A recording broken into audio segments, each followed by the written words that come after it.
ke-50, malam pertama jilid 2. Awkward. Parah banget. Baby sampai dibuat salah tingkah. Bagaimana tidak? Sehari sebelum wisuda dan dia kebetulan keluar dari rumah dan mendapati Gus Malik di depan rumahnya bersama dengan Ning Melati. What sih? Loh, ucap Gus Malik begitu melihat sosok Baby keluar dengan bergo dan sedang menjemur baju yang baru saja ia cuci. Cuci tangan. Hiks. Ngucek. Pakai tangan, baju koko itu sudah memasuki banyak level proses penghilangan noda. Dengan berbagai macam jurus dan pada akhirnya luntur sudah semua noda itu dan bisa dijemur dengan indah. Lah kok setelah mengagumi baju itu ada Gus Malik? Weleh. Loh kok ada kamu? Ucap Gus Malik kaget sambil menunjuk ke arah Baby. Untung aja dia pakai jilbab dan baju panjang, kan gak lucu kegepas lagi jemur pakai dasar tidur. Sebenarnya Baby mau tanya juga, secara dia kaget. Kok ada Gus Malik? Rasanya dia mau nanya lagi. Loh kok ada situ di sini? Tapi yang gak kelar-kelar nanya-nanyaannya kan? Jadilah dia memutar otak. Apa kiranya jawaban yang pas? Yang gak aneh dan bisa membuatnya kabur dari tempat ini cepat. Masuk ke dalam dan menutup pintu. Ning Melati hanya memandanginya dengan tatapan heran. Lalu dari dalam keluarlah Hamad, yang merasa kok lama banget istrinya jemur baju doang. 1 biji pula. Akhirnya ia sampai. Dan mendapati apa yang membuat istrinya lama di luar. Oh, ada Gus Malik. Nyari siapa Gus? Tanya Hamad ramah tanpa dosa. Gak tahu aja lagi ada ketegangan di sini. Baby meringis. Nyengir terpaksa. Ini. Kenapa ada Baby di sini? Tanya Gus Malik masih menunjuk ke arah Baby. Lalu, tanpa dosa, tanpa ada peringatan terlebih dahulu, Hamad merangkul Baby dari samping. Terkekeh pelan. Ya dia ada di sini. Lah wong istri saya sendiri kok Gus. Ucap Hamad bangga. Baby menunduk. Sudah, terkuak semualah rahasianya kepada semua dunia. Katakan pada dunia saja. Sekalian, biar ramai. Biar diliput sama Sinan sekalian. Kalau yang namanya Baby Humairah adalah istri Ustadz Hamad Bukhari. Astagfirullah. Jadi suaminya Baby itu kamu. Kok kamu bohong, Beb? Katanya bukan orang pondok waktu itu. Tanya Gus Malik dengan nada menuduh. Kan bener Gus. Waktu itu suami saya lagi keluar negeri. Kuliah. Dia baru aja gabung lagi sama pondok. Kan saya gak bohong jadinya. Secara teknis. Balas Baby pelan, lalu melirik ke arah Hamad yang puas mengangguk. Antum kalau nyari anak, masuk aja dulu Gus. Masa ngobrol di luar? Gak pantes Mari. Fadhol. Silahkan masuk. Gus. Ning. Tapi di rumah saya serba kecil dan minimalis. Gak ada kursinya juga. Tapi ada karpet kok Gus. Tawar Hamad. Oh. Ya. Ana memang ada urusan sama antum. Tadi diberitahu kalau di pojok sini rumahnya antum. Makanya Ana samper. Malah dapat kejutan hebat. Haha. Mari masuk. Silakan. Ucap Hamad lagi. Kini ia merangkul pinggang Baby dan mengajaknya masuk lebih dulu. Hamad berbisik. Kasih pengharum ruangan. Biar gak ketahuan kita abis perang pagi. Bisikan Hamad itu pelan sekali. Tapi dari caranya berbisik, sudah terlihat jelas ini urusan pernak-nakalan. Gus Malik dan Ning Melati masih terpaku di luar. Bingung dengan apa yang mereka lihat dan saksikan. Seperti, Hamad adalah orang terakhir yang ada di benak mereka sebagai suaminya Baby. Mereka tahu kalau Baby sudah menikah. Tapi bukan dengan Hamad. Setahu mereka Hamad adalah orang serius yang gak mungkin bareng sama perempuan biasa seperti Baby. Hamad cerdas. Semua tahu itu, serius. Ketus dan sama sekali gak suka jokes receh. Tapi yang baru mereka saksikan dan baru mereka dengar benar-benar di luar nalar mereka. Baby melakukan apa yang diminta. Menyemprot pengharum ruangan aroma bunga mawar. Bener sih apa yang dibilang Hamad. Meskipun semua jendela sudah dibuka dari subuh. Aroma pergumulan mereka dari malam sampai babak tambahan di pagi hari. Tercium jelas. Belum lagi kasur yang masih korak-karit. Lah kalau tamunya mau ke kamar mandi. Kan berabe. Ngeliat spray yang sudah tak ada sudut yang jelasnya. Kacau balau. Semua sudah beres.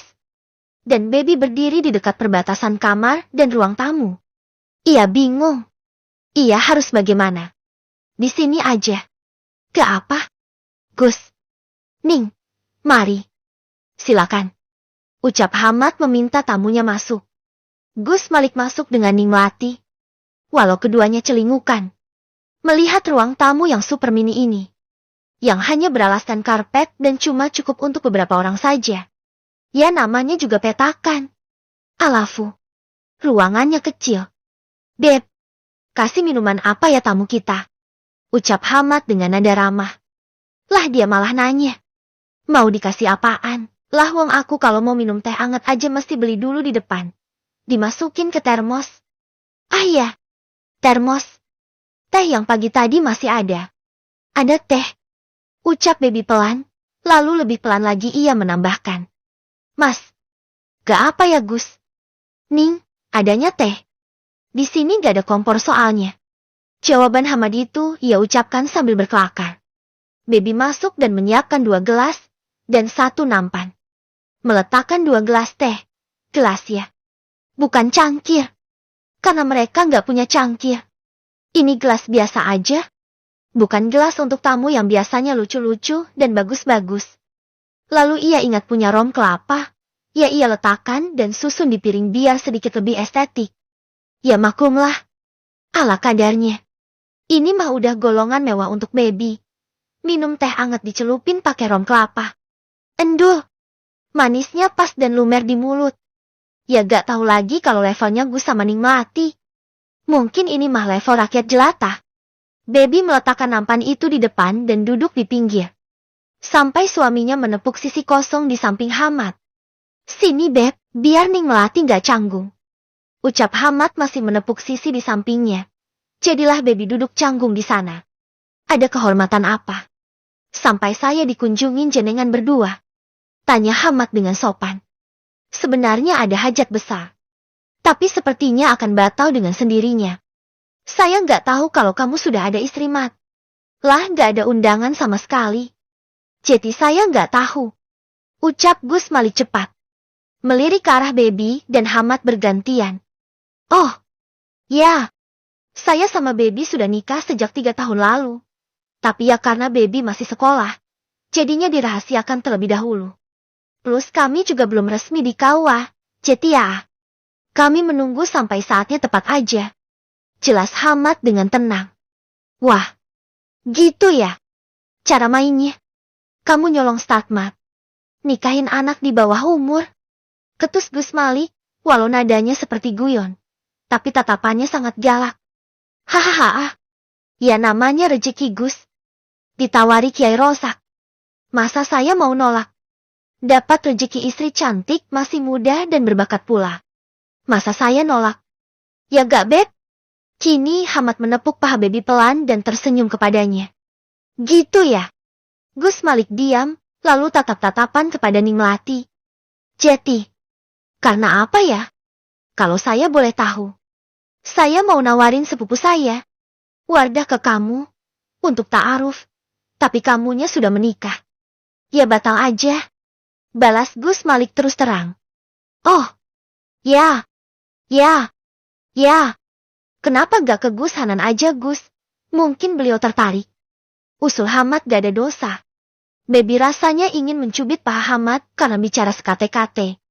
Lirikan mata Ning Melati udah seperti menyala warna merah. Seram. Dan dengan polosnya Hamad terkekeh. Ya kali aja jodoh. Oh. Kalau Hanan, saya nawarinya beda orang. Enggak. Saya tujuannya untuk Wardah. Tapi ya sudah. Ke apa? Bukan jodoh. Ucapnya pelan. Jeti. Kalian sudah nikah, dan selama ini disembunyikan. Bahkan semua penduduk pondok juga gak tahu. Wah. Hebat sekali main rahasia-rahasiaannya. Bukannya hebat Gus. Tapi ini demi kebaikan Baby. Ia biar bisa fokus dengan pelajarannya. Sampai ia lulus. Memang seperti ini perjanjiannya. Kalau semua orang tahu dia istri saya sejak awal, mana bisa dia mondok dan sekolah dengan normal? Pasti berbeda perlakuannya. Nah, kalau sekarang kan sudah lulus. Baru dia bisa tinggal di sini, kalau sebelumnya dia tinggal di pondok. Oh, gitu.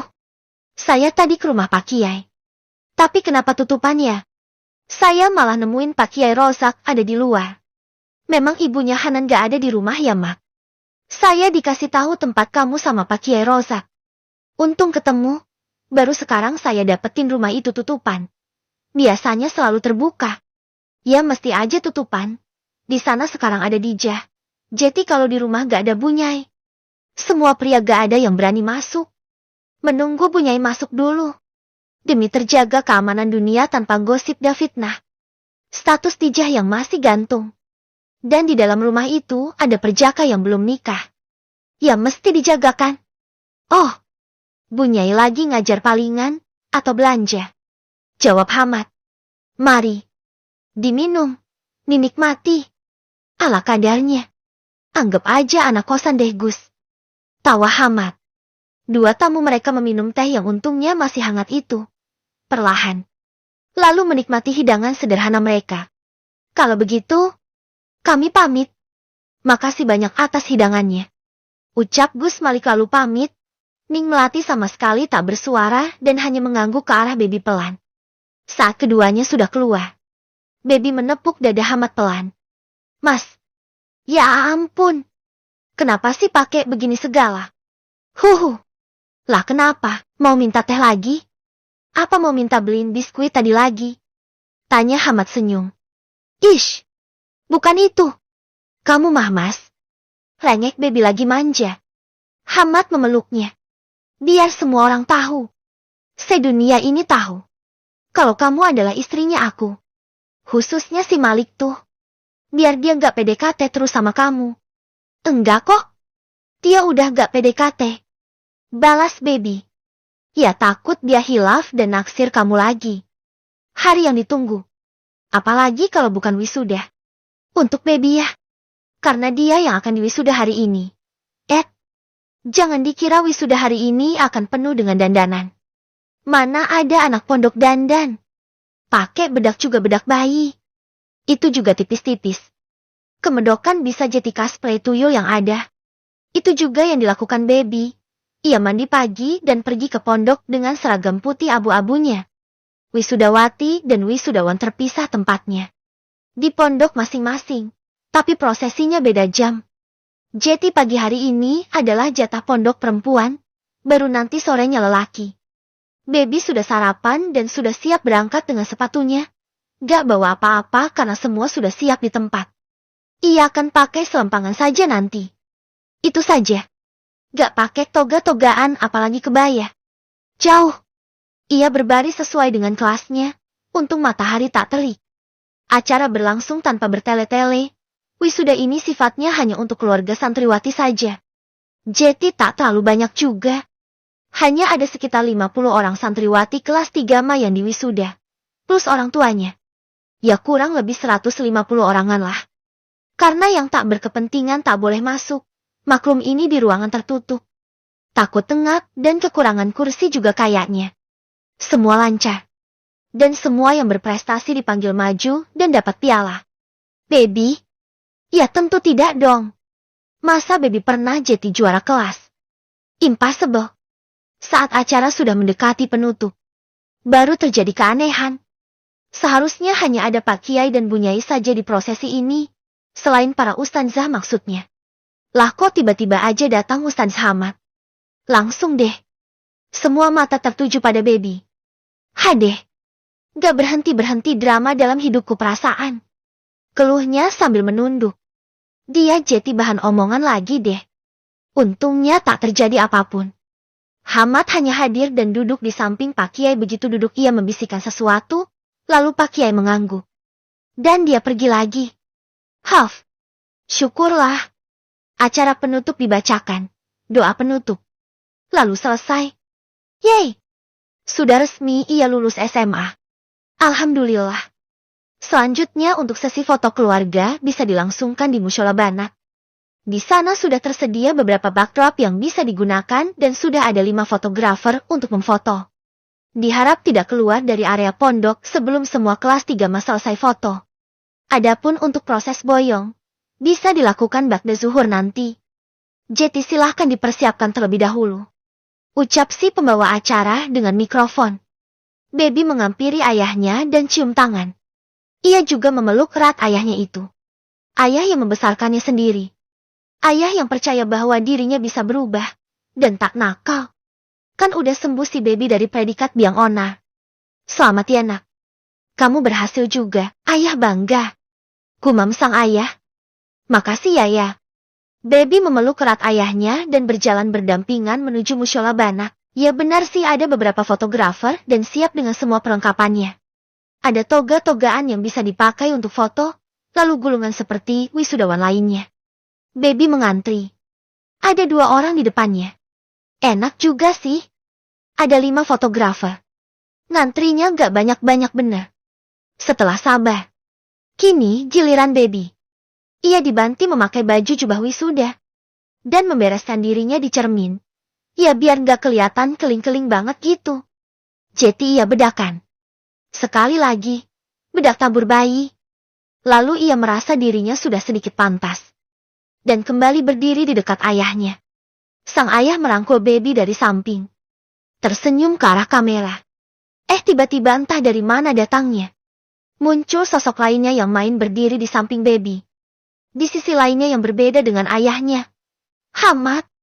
Main rangkul Baby dari samping aja. Ya sontak Baby kaget dan mendongaklah. Siapa yang enggak? Udah kayak jelangkung aja dia. Datang tak dijemput, pulang tak diantar. Saya juga boleh kan ya? Mas Rahman ya? Tanya Hamad kepada si tukang foto. Sosok pria dengan rambut belah tengah dan kacamata lumayan trendy, walau ia memakai masker. Jeti tak terlihatlah wajahnya. Bagaimana Mas Hamad tahu nama pria itu Rahman juga sebuah misteri. Kok bisa? Yang lebih ajaib lagi. Kok bisa dia muncul di sini? Siap Ustadz. Laksanakan. Mau barengan apa dipisah ini? Biar enak. Tanya si Kang foto. Barengan aja boleh ya? Baru nanti dipisah. Tanya Hamad kepada ayahnya Baby. Seperti minta izin. Boleh. Ucap ayahnya dengan tenang. Jadilah pertama Baby dan 2 pria di samping kanan dan kirinya foto. Lalu ia foto dengan ayahnya saja. Beberapa kali. Selanjutnya dengan Hamad. Ia sudah was-was. Secara Jeti bahan tontonan. Plus Hamad enak bener main nemplokin tangan ke pundaknya. Membuat ia risih dan takut Jeti gunjingan. Benar saja. Begitu mereka berpose berdua banyak yang nyorakin. Seusai foto berdua. Kini Baby sendirian. Baru gilirannya habis. Man. Makasih. Nanti habis ini ikut saya ya. Ke kawah. Kamu Jeti juru fotonya. Loh. Buat siapa yang mau nikah lagi memangnya Teds? Tanya si Kang foto kini membuka masker. Lah, kok Kang foto mukanya kayak Hyun Bin? Ganteng begini kok bisa Jeti Kang foto?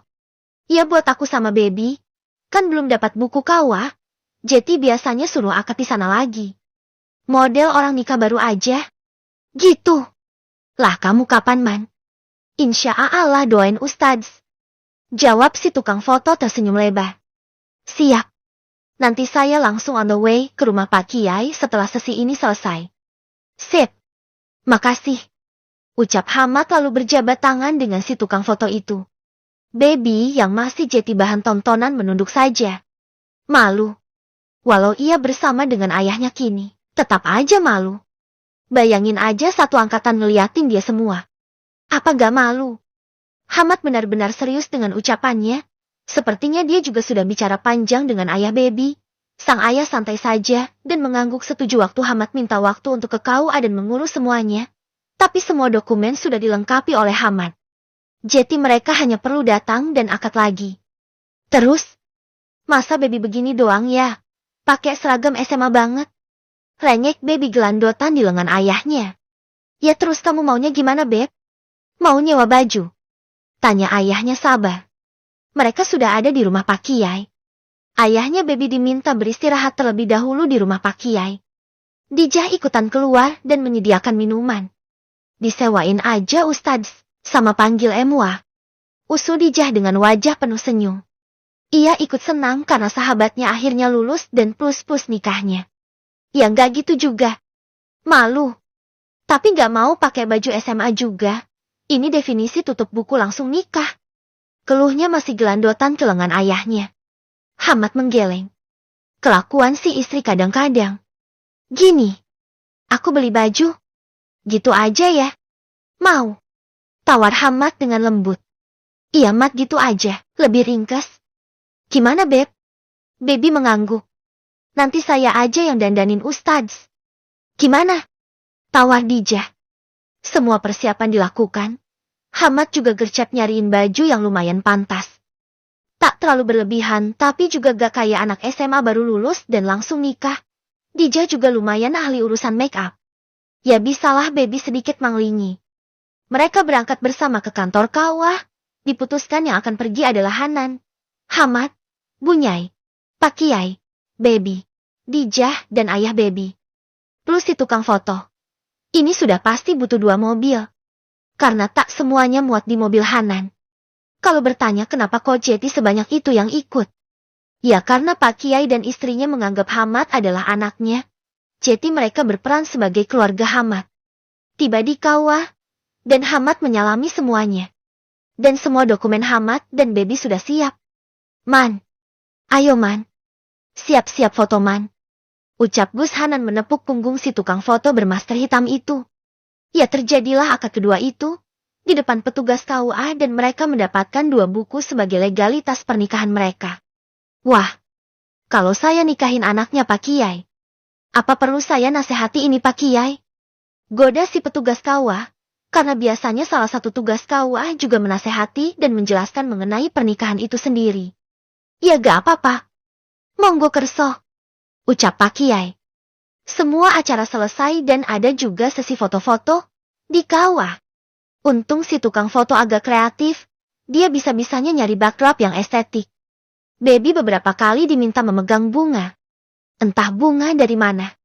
Ada 2 jenis bunga yang diminta ia pegang. Satu bunga plastik yang entah dia pinjam dari mana. Lalu yang kedua adalah bunga hidup. Yang entah metik dari mana. Semuanya. Ke rumah ya?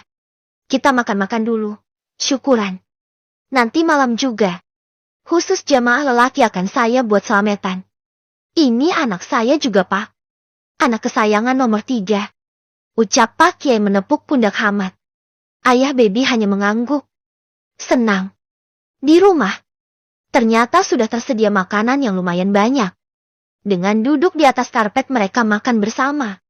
Setelah semuanya makan, Baby izin untuk kembali ke rumah. Dan Dijah berniat mau menemani. Karena para pria sepertinya masih asik mengobrol. Mau kemana? Tanya Hamad tiba-tiba sudah berdiri. Ke rumah. Mau ganti baju, kan mau sholat. Ucap Baby dengan pelan. Badannya pelikat semua. Masa nggak boleh mandi? Biar saya yang temani Ustadz. Ucap Dijah. Oh, gak usah. Saya juga harus ganti baju. Setelah ini masih ada acara wisuda Banin. Saya mau ganti baju juga. Baru sholat. Ya. Hamad mau ganti baju dulu ya. Ayah mau ikut. Istirahat di rumah. Tawar Hamad yang Baby yakin itu hanya basa-basi. Kok ia merasa ada maksud tertentu ya? Tidak. Jangan. Kamu saja beristirahat saja dulu. Setelah ini kan kamu masih ada kegiatan lagi. Ucap ayah Baby. Dan jawaban itu membuat Hamad tersenyum kecil. Senyum rahasia yang hanya Baby yang tahu. Keduanya berjalan cepat menuju rumah. Hamad yang mengajaknya berjalan cepat. Karena katanya, waktunya tak banyak. Lah, mau mandi biasa aja kok pakai cepet-cepet sih. Sampai di rumah, Hamad tak pakai tunggu lama. Masih ada waktu 1 jam lagi untuk ia datang ke acara wisudaan Banin. Jadi ia harus secepat mungkin. Efektif, efisien dalam waktu. Tak banyak bicara. Ia main lepas satu persatu artikel pakaian Baby setelah memastikan pintu sudah tertutup. Ih, apaan sih Mas? Ini apaan? Tanya Baby risih yang melihat Hamad kok gercep kali buka-bukaan. Kan malam pertama. Anggap aja ini malam Beb. Apa perlu aku matiin lampu? Tawar Hamad. Mas. Apaan sih? Rengek baby. Merengek tapi dianya pasrah aja dibukain semuanya. Keduanya memang tak pakai basa-basi lagi. Tak pakai adegan berciuman sampai kehabisan napas. Langsung ke menu utama, dan terlarut dalam sensasinya. Ini namanya. Cepat, singkat dan nikmat. Gumam Hamad setelah ia mendapat pelepasannya. Baby menepuk bahu suaminya. Otaknya kok isinya beginian terus sih? Gak bosan apa? Mana bisa aku bosen? Nikmatnya kayak begini kok. Apa mau lagi? Masih ada waktu setengah jam lagi. Tawar Hamad menggigit leher baby. Mas, kamu belum mandi, belum sholat loh. Oh, Jetty maksudnya, nanti malam aja ronde keduanya ya. Hamad kini bangkit dan berdiri. Ia mengambil handuk dan masuk ke kamar mandi. Ya berhubung baby setelah ini nganggur. Ia bermalas-malasan dulu, menunggu jatahnya di kamar mandi. Daripada berduaan. Tambah berabe. Mas, aku terus ngapain selama kamu keluar? Tanya baby manja sambil tidur-tiduran di kasur, hanya menutupi tubuhnya dengan selimut. Hamad yang baru selesai mandi dan hanya bertutup handuk berdiri dengan kedua tangan terlipat di dada. Memperhatikan istrinya yang mulet di kasur. Kamu, kalau mau istirahat, mending langsung masuk ke dalam kamar mandi, bersih-bersih. Kalau masih begini, aku bisa aja loh. Izin sama Pak Kiai gak ikut wisuda hari ini. Mau? Gak pakai pikir dua kali. Baby berdiri dan membawa selimut ke kamar mandi. Gak. Ampun. Udah berangkat deh. Aku tidur abis ini. Gak keluyuran. Ucapnya cepat sebelum masuk kamar.